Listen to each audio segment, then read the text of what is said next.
Estimados amigos y amigas, este día tenemos a un invitado especial desde Boston, Estados Unidos, con un tema muy interesante que se trata pues de algo que ocurre mucho en Guatemala, que es la corrupción, pero en este caso particular lo vamos a enfocar desde la perspectiva cristiana y desde la perspectiva de un autor que escribió un libro sobre el tema y quien ha sido funcionario del Banco Mundial y pues es un impulsor de una posición de los cristianos a nivel latinoamericano en torno a la lucha contra la corrupción. Se trata de Robert Leiber. eh, Él está acompañado en este programa por un amigo que ya ha estado con nosotros acá, Juan Callejas, quien a la vez es un publicista, es un analista político y con los dos vamos a conversar sobre este tema tan importante que cobra mucha actualidad, no solo nacional, sino mundial, el tema de la corrupción. Eh, Aquí en Guatemala nosotros vivimos a diario temas relacionados con corrupción. El caso más reciente fue el del hospital de Chimaltenango, donde se ha descubierto un, se ha descubierto un desfalco, una malversación ahí por más de 67 millones de quetzales, un hospital poco equipado, con poco personal, inaugurado muy recientemente por el presidente, construido con apoyo de Taiwán, y donde, sin embargo, pues se descubrió un caso que ha conmovido bastante a la opinión pública acá, aunque no es extraño, aquí en Guatemala se da toda clase de sorprendentes hechos de corrupción, pero en este caso se trata pues de una sobrevaloración que se hizo de más de 700 productos, entre ellos sillones de masajes, más de 80 sillones de masajes que se compraron en 8,000 quetzales y se vendieron en el hospital en más de 84,000 quetzales. Un viceministro de Salud Pública está prófugo, se capturó a la directora o director del hospital. Entonces es un escándalo, pero es uno de los tantos escándalos que estallan a diario en este país. Entonces, queremos con Roberto que nos hable un poco sobre qué es lo que está pasando con el mundo, qué está pasando en nuestros países. ¿Será que antes no había corrupción o hoy hay una excesiva corrupción o a la luz de los medios es que se sabe más de este fenómeno que es tan antiguo eh, de la humanidad? Bueno, primeramente, gracias por esta invitación, Byron. Este es un privilegio poder compartir este momento contigo y con tu audiencia. Am, Tu pregunta es, si te entiendo bien, quieres saber si la corrupción ha aumentado o es que hay más publicidad. Am, yo creo que es difícil contestar eso. Me parece que no es que haya aumentado, eh, por lo menos la evidencia empírica no demuestra eso, que haya un aumento significativo comparado con tiempos anteriores. Sí puede haber mucha más conocimiento, este, más sensibilidad hacia el tema, ¿no? Entonces puede haber más publicidad. Pero creo que sí, es un tema que ha existido siempre desde tiempos inmemoriales, ¿no? Si vamos al caso de América Latina, hace no muchas décadas que se viene tratando de medir el alcance de la corrupción. Hay distintos instrumentos que se han usado, algunas encuestas de percepción, algunas mediciones un poco más de opiniones del público. La más conocida, la más referida es la de Transparencia Internacional. Transparencia Internacional es la ONG más grande del mundo que se dedica al tema de combatir la corrupción. Es un organismo, una organización que se fundó hace 30 años y ellos vienen publicando desde el año 95 lo que llaman la encuesta de percepción de la corrupción en una escala que va del 0 al 100. Es una especie de meta encuesta, o sea que es un promedio de varias encuestas de otras compañías.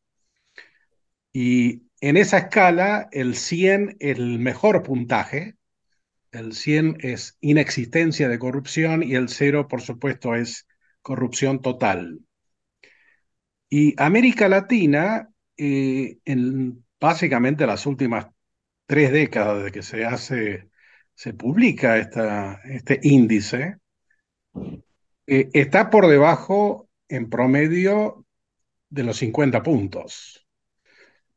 Inclusive muchos países que están por debajo de 30. Así que es una nota que estamos aplazados como alumnos.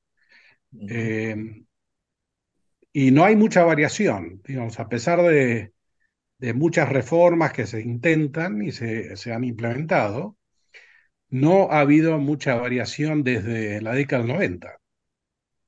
Y podemos hablar un poco más sobre eso. Pero hoy Guatemala creo que está por debajo de los 30 puntos, que muestra que es uno de los países de la región con mayor percepción de corrupción, ¿no? Bueno, me detengo ahí y podemos después ahondar más en ese punto. Sí, ¿será que es por la impunidad que en los países se desata más la corrupción? En países como Guatemala, por ejemplo, hace unos días una jueza eh, resolvió que una ex vicepresidenta que se encuentra en prisión por actos de corrupción y que fue condenada a más de 30 años, resolvió la jueza que se fuera a su casa 4 días cada semana. ¿Qué Es tal? decir, que 4 días por semana va a estar en su casa. Sí, Resulta que esto es impunidad, y por eso es que hay más corrupción. sí, ¿Se deberá a sí. eso o es un tema más cultural? Tal vez me dejas Bueno, agregarle, perdón, sí, Juan. solo le quería agregar un dato más a lo que plantea Byron. O sea, en general, desde hace muchos años, al menos desde el Ministerio Público, no importa quién haya estado de director en el caso de Guatemala, el nivel de impunidad medido por los casos que no se resuelven en el país anda por el orden del 98%. Sí. Y eso es eh, prácticamente la misma estadística que vemos en la mayoría de los países. En el caso de Argentina, que es mi país de origen, ah, ha habido un cálculo, se hizo no hace mucho en un estudio, y prácticamente más del 95% de los casos que se investigan, porque hay unos cuantos que no, pero de los que llegan a investigarse y solamente creo que había 2-3% que llegaron a una condena. Yendo a tu punto, Byron, me parece que tenemos que primero definir qué entendemos por la corrupción. Primero hay que identificar cuál es el problema acá y para tener un buen diagnóstico. Y yo creo que la corrupción es mucho más que el soborno de los políticos o la malversación, ¿no? Creo que hay que entender la corrupción como un sistema yo diría, de favoritismo, de tratamiento preferencial en una sociedad. Generalmente se define la corrupción como un abuso de autoridad o de confianza pública. Pero lo que siempre tienes, cualquiera sea la forma de corrupción, si es soborno, malversación, nepotismo, es una especie de favoritismo, donde algunos se benefician en detrimento del bien común. Y creo que eso puede pasar o a través de el soborno o el dinero, o a través de la palanca, el amiguismo. Y creo que eso está muy arraigado en nuestras sociedades, donde de repente se espera que el funcionario público beneficie a sus amigos o a sus familiares. Y hay como un castigo social, es como una norma social, ¿no? Si tú no beneficias a tus familiares o a tus amigos, quedas mal y eres aislado. Y eso, aunque signifique una violación de las normas. Y eso lo vemos en la contratación de obra pública, la contratación de empleados públicos, en la prestación de servicios médicos. En fin, usted les puedo dar un sinnúmero de ejemplos donde de repente hay un choque ahí de valores y donde la imparcialidad se sacrifica en favor de la lealtad personal, la lealtad política. Um, y es algo que está muy arraigado en nuestras sociedades. Por supuesto existe en todas sociedades, pero creo que en nuestras sociedades ese sistema de favoritismo, tratamiento preferencial tiene, se apoyan variables de amistad, de confianza, pero que, en fin, se tergiversan y terminan afectando el bien común, ¿no? Hay que entender entonces que la corrupción es algo mucho más amplio que simplemente el ministerio, el ministro, el funcionario público que hace una malversación de fondos. Yo creo que empieza, uno lo ve a nivel de la educación, en la medida que hay favoritismo hacia ciertos alumnos o profesores o administradores, que ya uno ve cómo se va arraigando esta regla social de tratamiento preferencial. Y eso yo creo que tiene un costo muy alto para la sociedad, ¿no? Eh, bueno, hay países que han logrado superar este problema de la corrupción a ciertos grados mínimos. ¿Cómo lo han logrado? Se conoce mucho del caso Singapur, que no sé si sea Sí, verídico, que tuvieron que recurrir a la pena de muerte para los delitos graves de corrupción. sí, sí. Y bueno, pero en un caso como Singapur también uno tiene que cuestionar cuán sostenible es, ¿no? Pero si tú miras históricamente, hay una politóloga que se ha dedicado a estudiar, se llama Mungu Pipidi, es rumana, ella.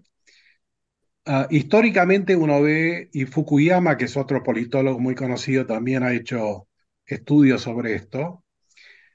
O tienes el caso del rey benigno, que se dio con Federico en Austria, donde a nivel alto, a nivel del líder principal, instaura reformas que de alguna forma mejoran todo lo que es la administración pública.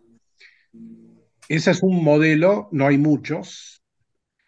Y después tenés un modelo como el de Estados Unidos o Inglaterra, donde ha sido mucho más gradual, que creo que me parece un ejemplo más interesante para nuestra región. Digamos, en el caso de Estados Unidos, si tú miras la situación de muchas de las ciudades en Estados Unidos hace 150 años, tenían el mismo tipo de corrupción generalizada que tenemos nosotros en América Latina. Sea ciudades como Nueva York o Filadelfia, con un nivel de clientelismo muy generalizado, todas las posiciones públicas, los empleos públicos eran a dedo o por clientelismo. Y lo que ocurrió en esos países es que se fueron formando coaliciones de empresarios, la prensa, líderes religiosos, básicamente no daban, en fin, no estaban satisfechos, querían un cambio, y de a poco se fue dando un cambio, empezando con el sistema de nombramiento de funcionarios públicos, que empezó a ser meritorio, y empezó a haber más transparencia, pero sí significó, digamos, dos generaciones y con unas coaliciones que básicamente cambiaron las reglas de juego en la política y en la sociedad, ¿no? Son transformaciones que han llevado tiempo y que por supuesto no son perfectas, eh, y que hubo factores internos, externos que de alguna forma lo provocaron, pero importante ha sido el liderazgo moral que hubo en estas coaliciones y el hecho de haber coaliciones, el hecho de que mucha de la corrupción también es en parte las actitudes individuales, los valores individuales, pero también la expectativa social. Mucha gente no está muy contenta con la corrupción, le parece mal, pero está envuelta en un círculo vicioso donde la expectativa social es, bueno, todo el mundo lo hace, entonces yo no voy a ser distinto y no me voy a quedar atrás. Entonces, creo que eso es una lección diciendo, hay que partir por un lado, darse cuenta de que este tipo de prácticas, de favoritismos, no son buenos. O sea, hay que cambiar los valores, ¿no? No es un buen valor darle un favoritismo a alguien que no tiene mérito. Le estás sacando la oportunidad a otra persona, sea que estás pagando un soborno, una palanca, pero al mismo tiempo hay que darse cuenta de la limitación de lo que un individuo solo puede hacer. O sea, también hay una expectativa social, hay una norma social en donde la gente tiene esa expectativa de que los demás son corruptos, los demás van a hacer esto, entonces yo no voy a ser el único tonto de no hacerlo, ¿no? Entonces hay que tratar de cambiar la actitud individual, los valores individuales y al mismo tiempo formar coaliciones para cambiar la regla de juego en una sociedad, que es muy difícil para una persona sola o pocos hacerlo, ¿no? Y es así como se han dado cambios sociales, bueno, en el caso de corrupción lo hemos visto con Estados Unidos, con Inglaterra, y con otros países también escandinavos. Esas transformaciones han sido sostenibles porque uno puede ver que eso de repente va cambiando la costumbre social, la expectativa social. eh, Y bueno, para dar un ejemplo así trivial, lo he visto con mis hijos.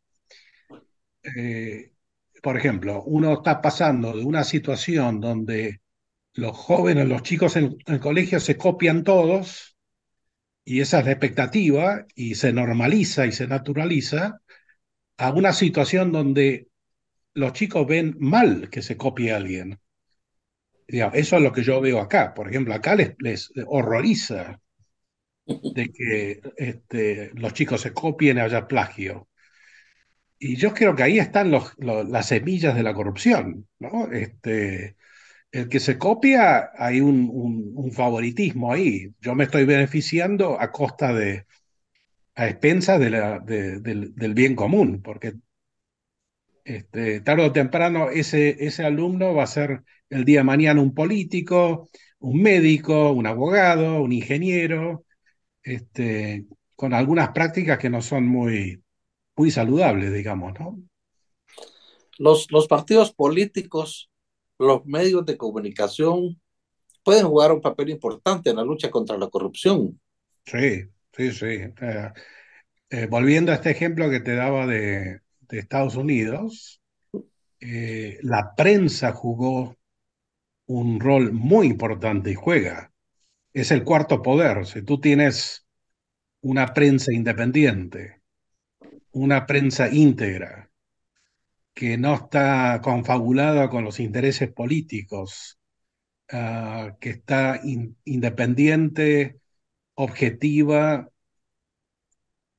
puede, en fin, es la voz que tiene el pueblo, ¿no? Sin prensa uno no estaría al tanto de lo que está pasando. En el caso que tú mencionas del hospital, yo creo que es la prensa la que identifica esto y expone estos casos, ¿no? Sin prensa independiente eh, es mucho más difícil. O sea, que en el caso de Estados Unidos, por ejemplo, la prensa independiente jugó un rol muy importante en reducir la corrupción en varias de las ciudades en Estados Unidos. Sí, sí. ¿Por qué a veces se nota cierto silencio o cierta indiferencia de los partidos políticos eh, en luchar contra la corrupción o en denunciarla? Si los partidos políticos constituyen, digamos, una fuerza importante de intermediación con el Estado y se supone que son los que podrían tener las herramientas ya en el poder para poder luchar contra este fenómeno. ¿O es que lo hacen a sabiendas de que son parte de la corrupción y que pueden ser beneficiados a través del poder de la corrupción misma? Y sí, son más parte del problema, ¿no? Si están, Sí. eh, son parte de este sistema de favoritismo en donde el clientelismo, el nepotismo los mantiene en el poder. eh, no tienen ningún incentivo para cambiar. Ahí es donde debería aparecer el liderazgo moral, decir, esto no está bien y esto nos perjudica como país, darse cuenta de que esa práctica, ese sistema, te retarda el progreso, tiene consecuencias nefastas.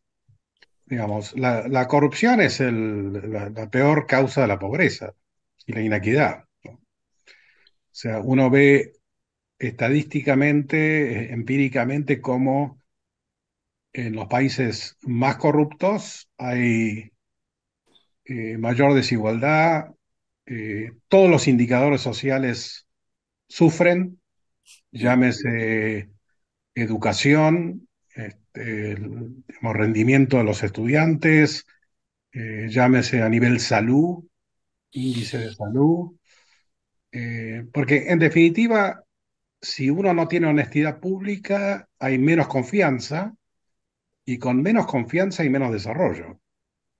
Es muy, muy básico eso, ¿no? Bueno, esa es la Y, fotografía de Guatemala. bueno, América Latina es la región en el mundo con los niveles más bajos de confianza. Es correcto. La gente no confía en las instituciones, hay muy poca confianza interpersonal. Ujú. Y por eso se crea, digamos, en fin, la gente no confía en el vecino. Se presume la deshonestidad.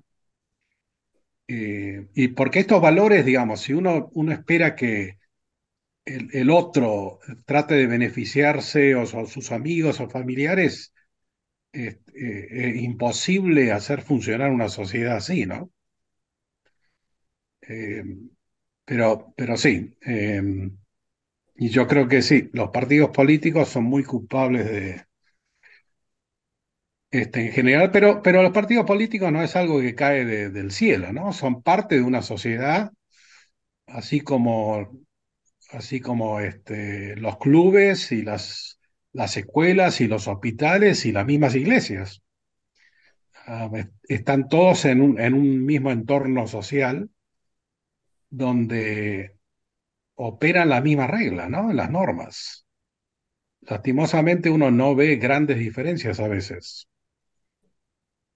No resisto la tentación, Byron, y perdonad si me meto al tema casi que preguntando igual que tú, pero el tema Ujú. para mí hay un aspecto relevante en lo que Roberto nos estaba diciendo, que es la parte moral y la parte de estas coaliciones que se gestan a partir, presumo yo, de ciudadanos y ciudadanas que realmente con un hartazgo muy grande por el problema que esto significa y la dimensión que tiene en el desarrollo del bien común para el país, pues ya alcanza niveles que son insoportables y que entonces buscan cómo generar dinámicas y acuerdos, ¿no? O sea, ¿cómo es esa parte de las alianzas y todo este mundo, Roberto, que tú has podido experimentar en otros lados?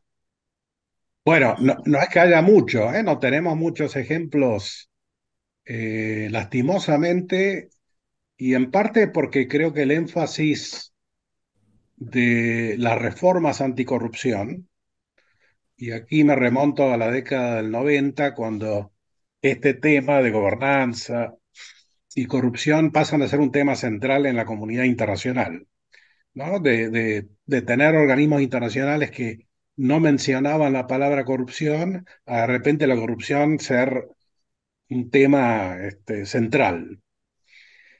Y esto, lo que uno ve en los últimos 30 años es que las reformas que se han intentado, implementado, son reformas que se han focalizado más que nada en cambios de instituciones formales. Y a lo que me refiero ahí es que tenemos reformas de leyes, o sea, tenemos nuevas leyes de transparencia, nuevas leyes de rendición de cuentas, leyes de acceso a la información, etcétera, etcétera, nuevas instituciones, agencias de anticorrupción, bueno, leyes que hacen a la contratación pública. O sea, todo un andamiaje formal, institucional, y que por ahí el cambio no ha venido.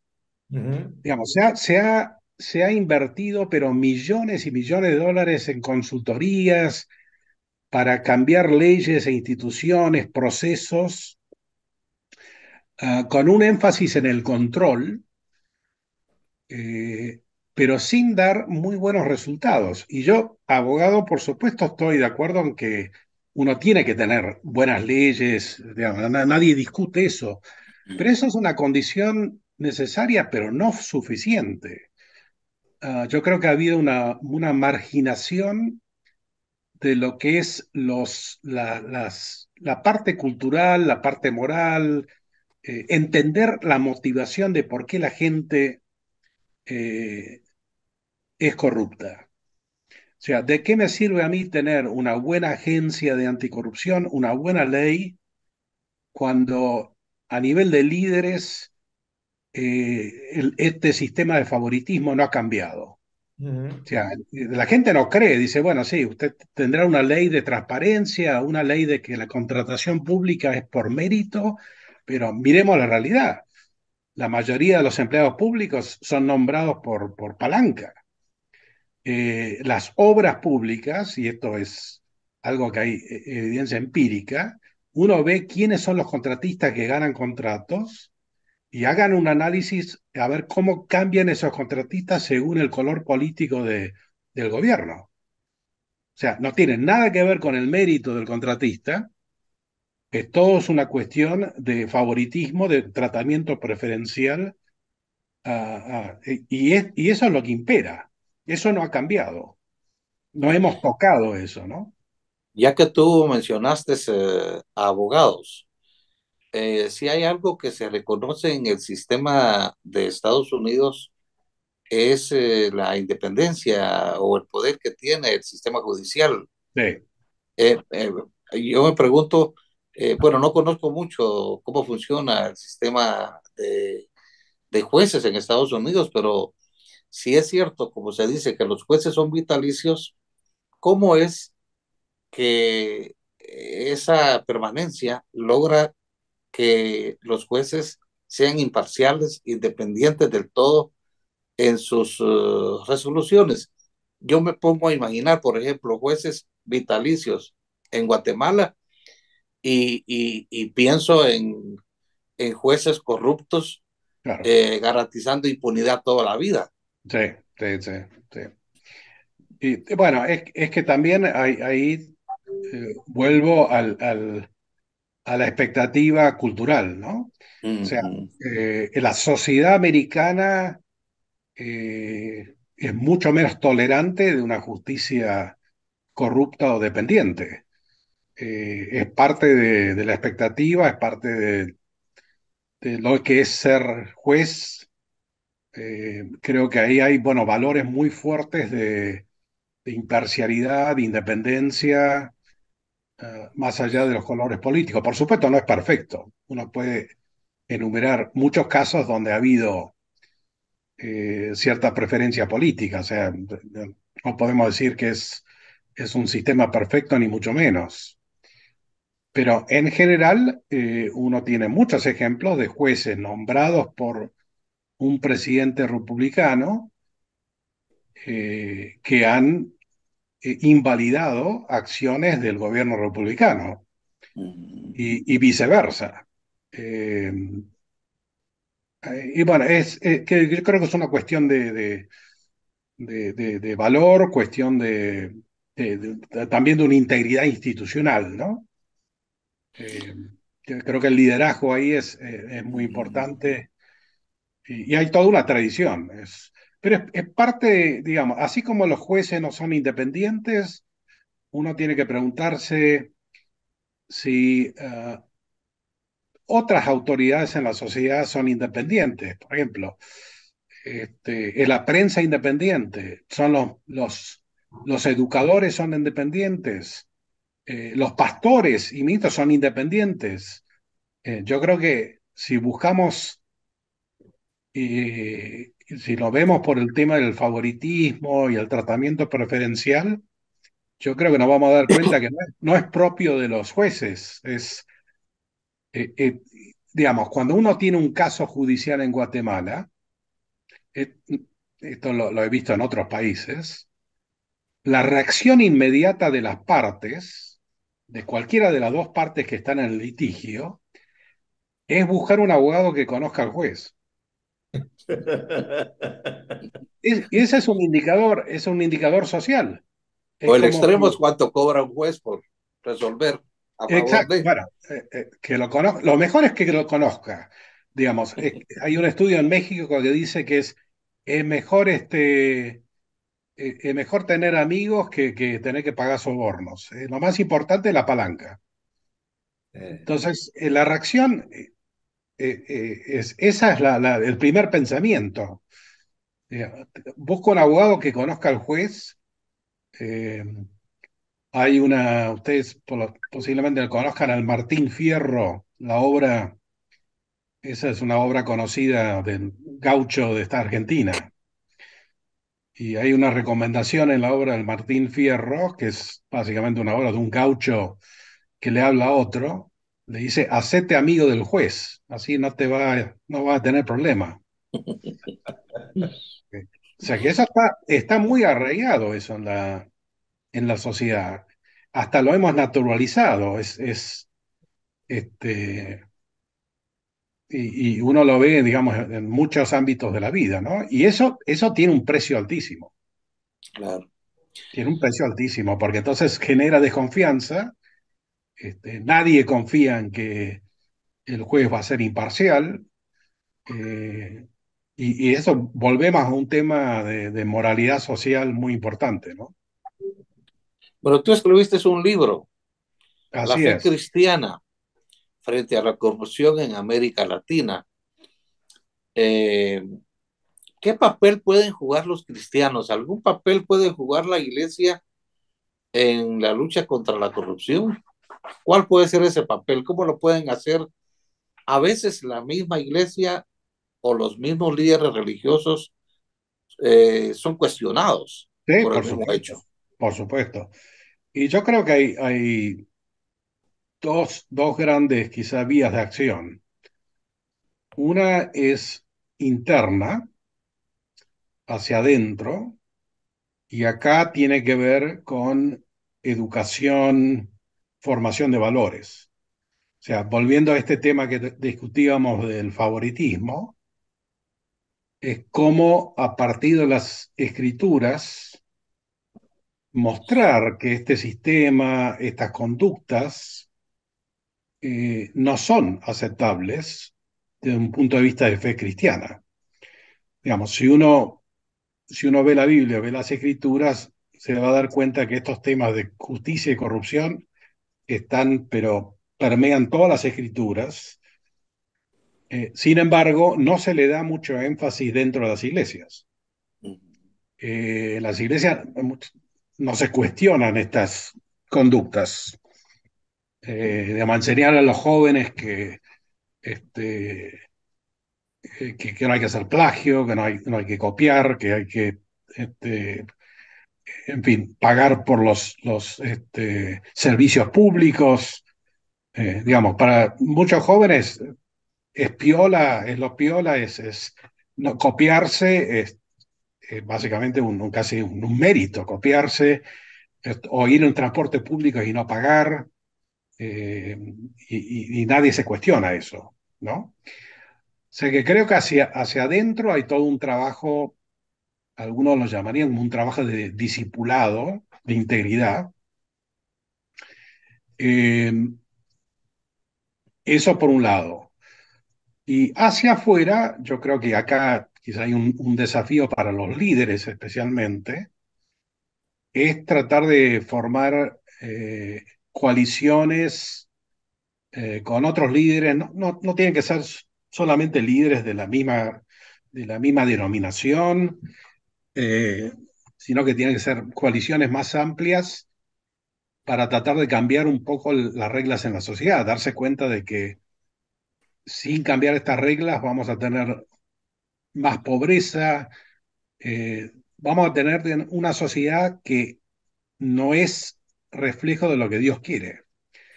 Digamos, en el Padre Nuestro oramos para que venga su reino, hágase su voluntad en la tierra como en el cielo.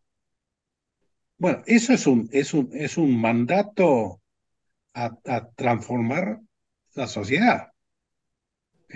Uno no puede quedarse sentado frente a la pobreza, la injusticia que uno ve afuera y quedarse calentando bancos dentro de la iglesia. Y ahí hay un desafío a tener incidencia, a querer cambiar la sociedad para el beneficio de todos, especialmente para los más pobres. Caso contrario, lo que vamos a tener, y lo veo ahora en Argentina, es que no vamos a quedar sin jóvenes. Se van a ir todos, eh, no va a haber un futuro, ¿no? La palabra corrupción viene de corruptio, en latín, que significa destruir. O sea que esa es la raíz de la palabra, es una destrucción, una degradación, y eso es lo que está pasando.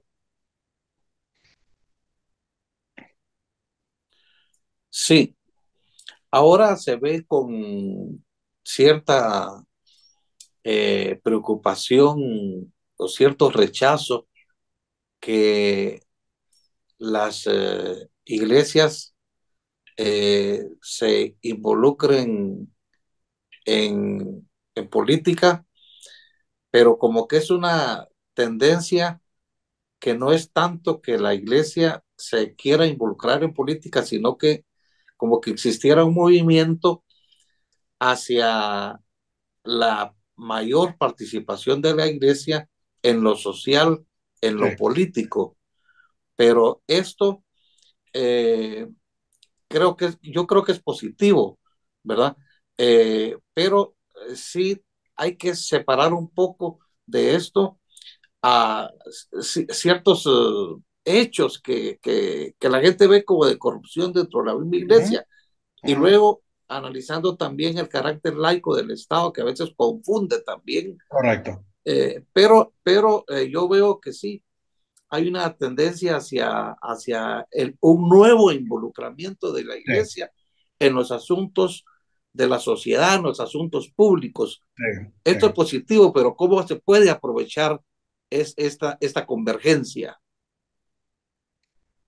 Sí, bueno, la iglesia, por empezar, hay que hacer limpieza en casa, ¿no? Por empezar, tenemos que tener más transparencia dentro de las iglesias y más integridad, digamos, porque creo que para tener un papel profético, un papel de denuncia, hay que tener una ejemplaridad moral.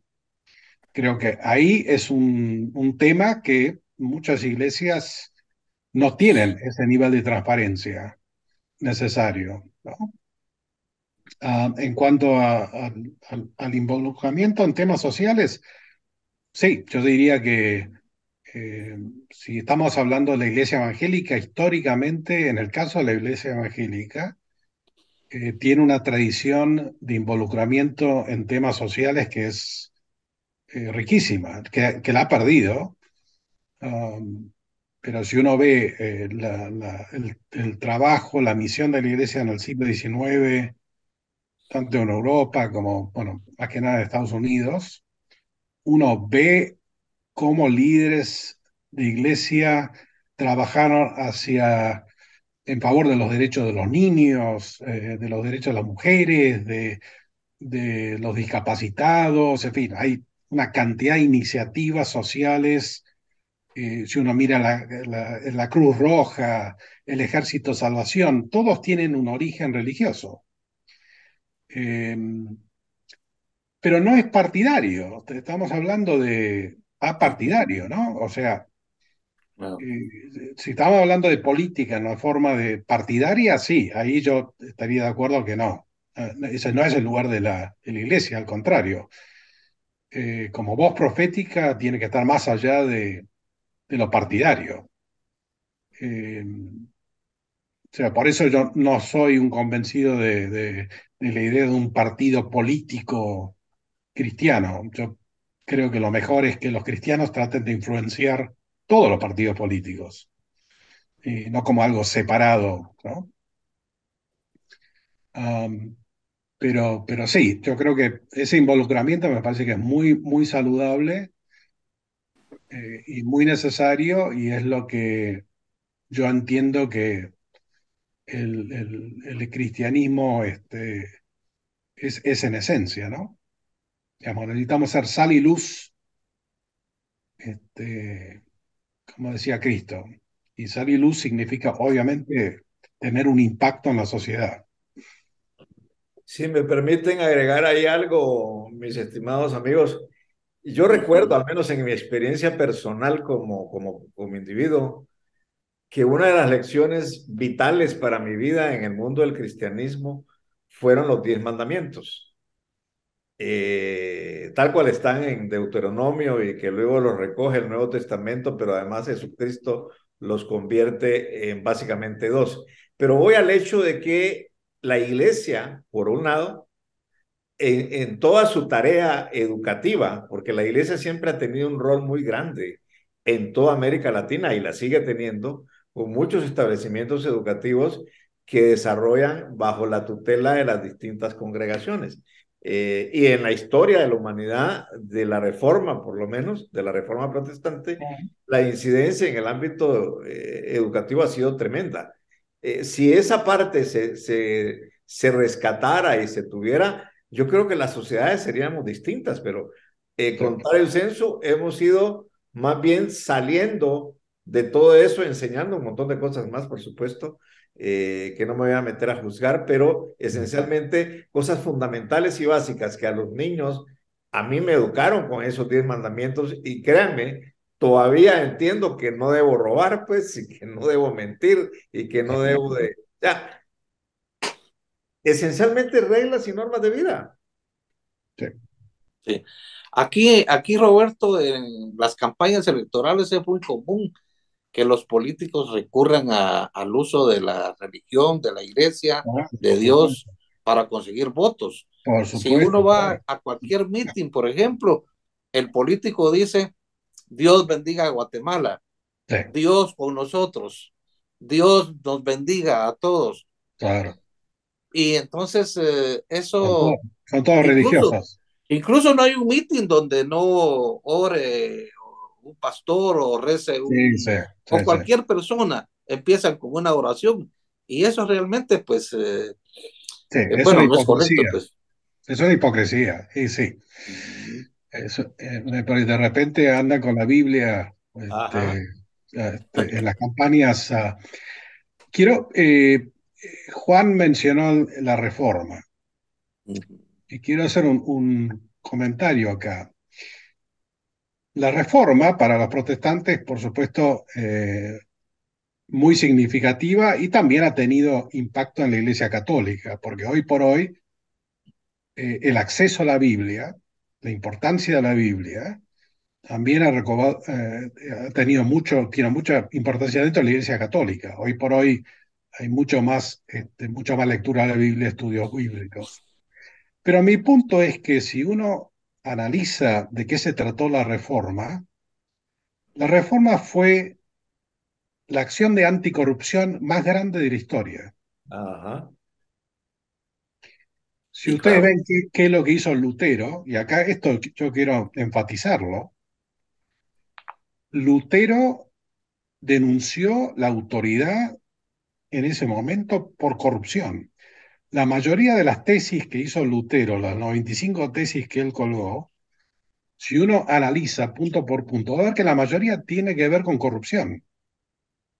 La venta de indulgencias, la manipulación del clero de ese momento. Él básicamente denunció la corrupción de la autoridad religiosa de ese momento, que también era autoridad política, ¿no? Eh, Así que creo que hay que rescatar ese aspecto de la reforma. Eh, que de repente acá hay un líder religioso que se revela contra la corrupción de la autoridad y eso tenía obviamente un precio alto, ¿no? Coraje era algo que hacía falta, pero fíjense lo que provocó ese movimiento, ¿no? Pero a veces se pierde de vista eso.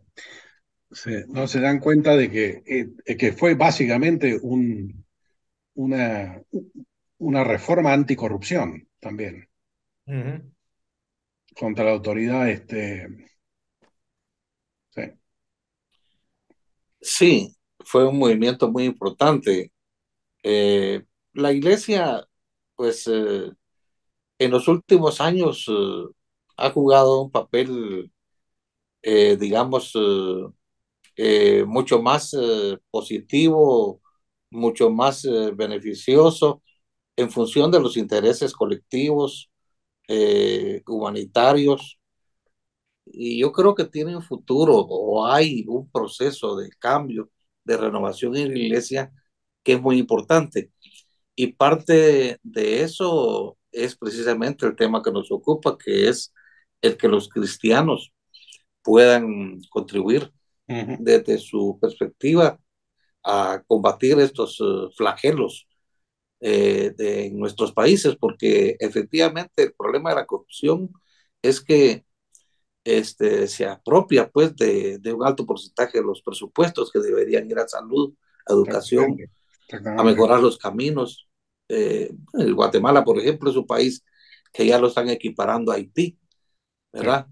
Y es un país muy rico en recursos naturales, en minerales, pero es un país saqueado constantemente, es decir, Ujú. los políticos solo van al gobierno a apropiarse de los recursos públicos, los diputados, los alcaldes. Sí, sí. Hay una voracidad terrible para el enriquecimiento ilícito.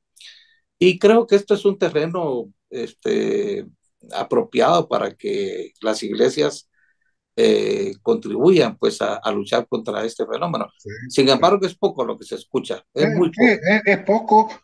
es poco y en parte quizá porque son parte del problema. Ah, quizá hay muchas razones. Puede haber razones también teológicas que son excusas, como decir, bueno, no nos metemos en política. La iglesia no debe meterse en política. Pero yo digo, esto no es política. Digamos, atacar la corrupción va mucho más allá, no es una cuestión partidaria, es una cuestión social, moral. O sea, una vez que le dan eh,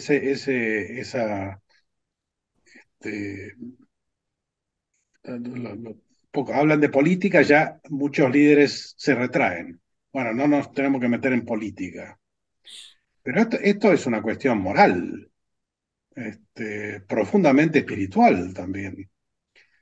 Pero No. muchas veces se usa esa excusa y quizá también el hecho de que nadie puede tirar la primera piedra es un tema muy sensible, un tema donde yo creo que en nuestras sociedades estamos todos metidos directo e indirectamente y hay que reconocer de que hay culpa por todos lados, ¿no? Claro. Hay también una necesidad de reconocimiento de que sí, me quejo de los políticos que malversan fondos, pero yo a mi nivel de municipio, de alcaldía, si me ofrecen un empleo público, lo agarro. Si me ofrecen una ventaja impositiva, la tomo. Si puedo evitar una multa, aprovecho. O sea, también hay un mea culpa ahí también. Y creo que volvemos un poco al tema, las dos preguntas. ¿Lo hacemos porque consideramos de que estas prácticas no son corruptas y las hemos internalizado de forma tal de naturalizarlas? ¿O también lo hacemos porque todo el mundo lo hace y no me voy a quedar atrás?